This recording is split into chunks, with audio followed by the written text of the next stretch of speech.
another recession by next year.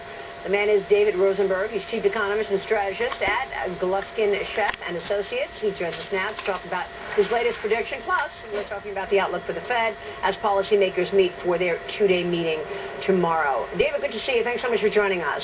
Thanks, Maria. So before we get into the prediction about another recession and what's going on in the broad economy, what are you expecting out of the Fed tomorrow? Well, I don't think we're going to see much change from what Ben Bernanke had to say in that Atlanta speech 2 weeks ago. So it's obvious that they're going to most likely downgrade their economic outlook that much more than they did the last go-around. I think that they're probably still going to hold to the view that we are going to see a second-half rebound. I just think that there's probably more risk to that forecast or more uncertainty around it than there was earlier. But they'll probably stick to script that the economy has hit a soft patch. They'll find some other language to describe it. But I think they'll hold to the view that the second half of the year is going to see a pickup. And you don't think so? You say we're 99%,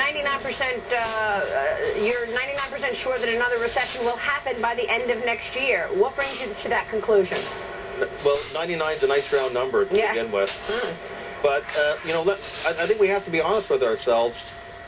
This has been an absolutely horrible recovery. And once again, I urge everybody to go back and read that Atlanta speech by Ben Bernanke just a couple of weeks ago. And it's just so evident to me 2 years into this expansion that whenever the fiscal and monetary spigots are turned off, we go into what's called a soft patch. And this happened last year. You know, I feel like Bill Murray in the movie Groundhog Day. We went through a soft patch last year, if I'm not mistaken. And the soft patch probably would have morphed into something a little harder. But then we had QE2, which was never supposed to happen. Right. And then we had, out of the blue, what do you know, another huge round of fiscal stimulus. That wasn't supposed to happen either. And so that buys us, 3 or 4 months of better economic data. The stimulus fades. And then what do you know? We're left with a soft patch again. So I would just say that if left unchecked, barring some exogenous positive shock, it comes down to Newton's first law of motion. It's not complicated, Maria. A ball in motion stays in motion until some countervailing force causes it to change direction. So I think this economy is on a slippery slope organically without the ongoing benefits, if you want to call it that, of government intervention and expansion of the Federal Reserve balance sheet. Are you expecting that QE2 goes away June 30th, or are you expecting that in some form the Federal Reserve gives more monetary or perhaps even from the government fiscal stimulus to boost this economy? What do you make of the reaction to what you're saying? Well, firstly, there's no more fiscal stimulus. There's nothing that's going to come out of Congress. If anything, if we can get through August 2nd with the debt in the second half of the year, and do 2012, and on top of that, we have state and local governments. So there is not going to be anything in the way of new fiscal stimulus. On the Fed side, look, I think that we know that Ben Bernanke can be extremely aggressive, but he's not going to be early. And we saw last year that it was really conclusive signs the economy was starting to really slow down, coupled with fears of deflation. And the S&P 500 at 1040, not 1290, that ultimately got the Fed to start moving. So I think QE3 or some facsimile is going to come down the pike, but it's not going to be in the next few months or next couple of quarters. It could be next year's story. Is this priced into the market, David? I mean, your assessment that, we are in a very slow period, we may very well, 99%, go and see another recession. Do you think the market expects this, or is it not priced in? It's not priced in at all, because historically when you actually go into a recession, the stock market corrects at least 20%.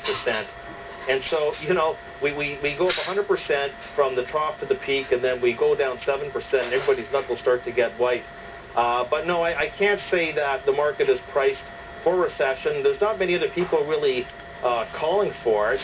And it's well acknowledged that we are in, again, a soft patch. I don't remember a cycle where in the first 2 years you have 2 soft patches. That's completely abnormal. I think the consensus view is that we're going to have a second-half rebound. That's really the consensus right now. This is temporary. All the temporary factors are going to subside, and we're going back to trend rate of growth of roughly 3%. Look at the consensus view, Maria, and it's 3% growth for the second half of the year. So are you saying we could see a 20% sell-off in the market? And if that's the case, we're going to see a sizable sell-off once we actually do see the market accept or come to terms with a real slowdown here or another recession. How do I want to be invested in this environment? Well, we're doing a Gluskin Sheff for our clients is we're focused on our internal hedge fund strategies, relative value trades. So without making a real big directional bet on the market, it's really going to be key to be long, high-quality sectors, defensive areas of the market, short the low-quality stuff and the small caps. So I think hedge fund strategies work very well in here. I think income strategies, because inflation is going to come down, I think more than the market thinks. So I think that whether it's bonds or whether it's hybrids, and actually starting to see more clients putting money into hybrids, which is really income equity, I think is a very good strategy to be in right now. And I still think that credit is still going to be a good place to be. I think that the corporate balance sheet, I have more visibility on the strength of corporate balance sheets in North America than, say, I have in the income statement. So I think those are the primary areas to be looking at. And I would still say that in this recurring round of uncertainty, and it's not going to be solved overnight with the Greek vote of confidence for Papandreou, this is going to be an ongoing saga in Europe. And I think that gold, as a hedge against these recurring bouts of instability in the financial system. All right, we'll leave it there. David, good taking on the program. Thanks so much. Thank you. Many people in our audience, I hope you are wrong, but we'll see about that.